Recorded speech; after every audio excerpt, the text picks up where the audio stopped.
What's up, guys? How are you? Tough one tonight. Tough one. Fight of the night is the main event. Hermanson Vittori. And then Jordan Levitt, one of the nastiest slams I've ever seen. And then we went with Gabriel Benitez with that knee to the body.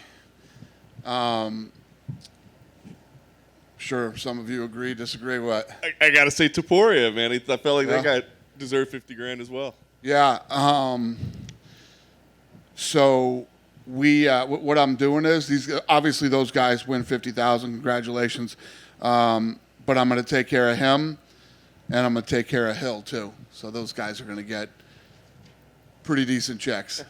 Very nice. Well, listen. Obviously, the main event was the fight of the night. Clearly, I mean, just give us your instant reaction to that one. I mean, I think a lot of people weren't sure what to expect, short notice, and all the changes. And those guys went out there and just slugged it out. Yeah, no, I love this fight. I love this fight coming in. If you look at, obviously, Hermanson, the number 4 ranked guy in the world, tough, well-rounded, and was ready for this fight. And then Vittori has fought Israel Adesanya, probably the best out of everybody. And I expected this to be a good fight, and it lived up to exactly what I expected. As you move forward with Vittori, he was kind of low down the rankings, right? He had been waiting for a big moment like this. I don't know how far he'll jump up, but do you now see him as a guy that's like big fight next? I think he breaks into the top 5 with this one, yeah. I think he breaks into the top 5. First Italian to ever do it. You know, it's a big deal. It was an important fight in that division, and I'm excited for him. I think that kid's ready for anything. The flip side of that, Jack Hermanson, right? I mean, this guy goes through 3 different opponents. Mm-hmm. Man, and I know you like guys that'll get in there and fight, right? Do you, I don't want to say give a guy a pass, but when somebody takes a shot like that and makes these changes for you, when you're thinking of them moving forward, you think, well, let's give them a break in what we do with them? Well, it's a two-way street right now. I mean, this is the world we live in. You know what I mean? I was in the gym this morning. The Gonzaga game, number 1 versus number 2, got canceled today in college basketball.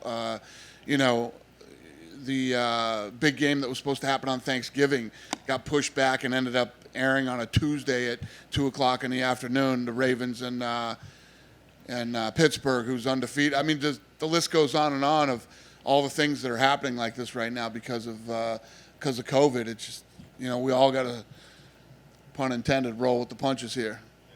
What do you see right now in the middleweight division? I mean, I know you're just trying to get through these next 2 events, but we know that Adesanya is going to move up to 205, right? So are you starting to think, do we need to do an interim title? Do we need to do something to keep the division moving while he's chasing 205? Yeah, no. I don't think he's chasing 205. He wants to take this fight. We'll see how that fight plays out for him, and then we'll go from there. One kind of scary moment tonight with Matt Wyman. You mentioned the Levitt slam. It seemed like he was up and okay, but do you have any report back? Yeah, he's okay. Yeah, they checked him out. He's okay. Not only was that one of the nastiest slams I've ever seen, it was a very weird sound in there tonight when he hit. It was weird. I'm glad he's okay, though. Yeah. That was nasty.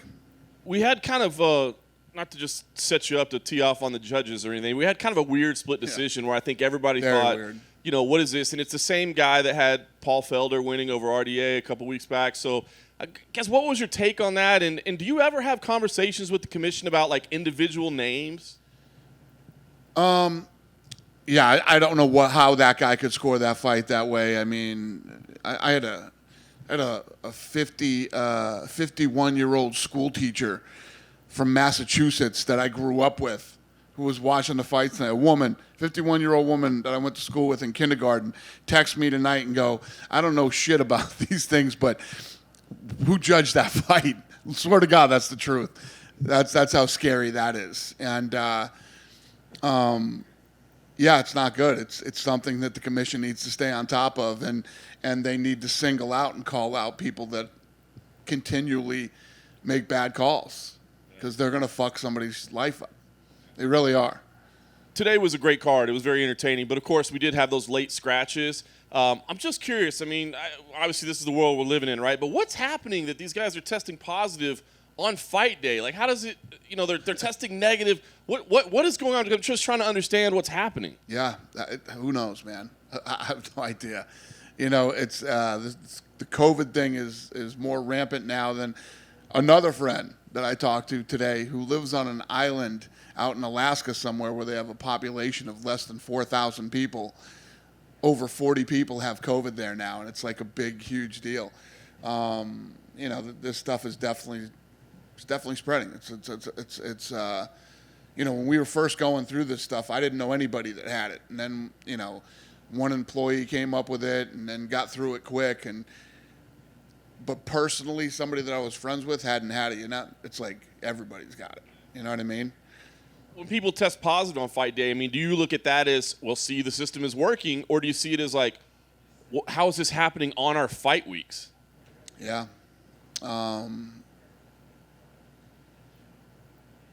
How's this happening on fight week? Yeah, people show up with it, or I think what happened this time was somebody had contact with somebody else and then was training their fighter and gave it to them.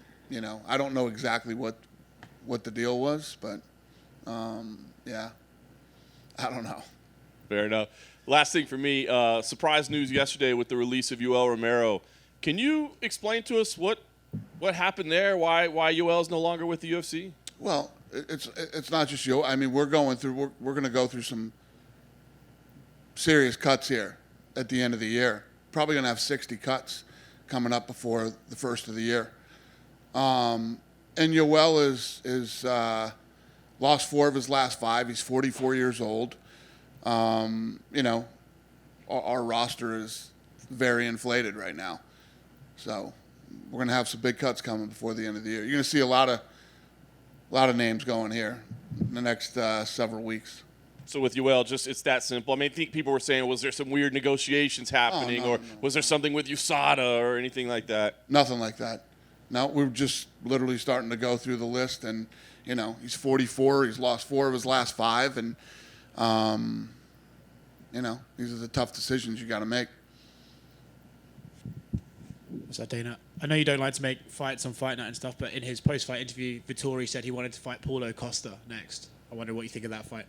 I love that fight. Can we see it? Love it. I don't know. Like I said, we'll see. But yeah, I love that fight too. A bit of a random question. I saw a couple of weeks ago you shared a clip on social media of an African young man training boxing. Can you foresee a future in this sport where you guys maybe set up PIs in places like that, but then give maybe scholarships to younger people to sort of eventually fund your own talent pool? I love all that stuff. I'm telling you, we started to go in Mexico, and that whole thing fell apart, and thank God that it did fall apart when it did with the guy who owned the real estate.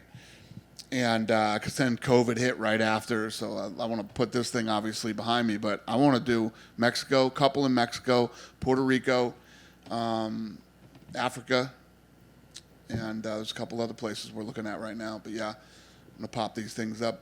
And you could see yourself maybe, I don't know, giving them money or something, but giving scholarships to young kids so they can have a bit of help training and still go to school with stuff. Yeah, I think there's a lot of different things we could do.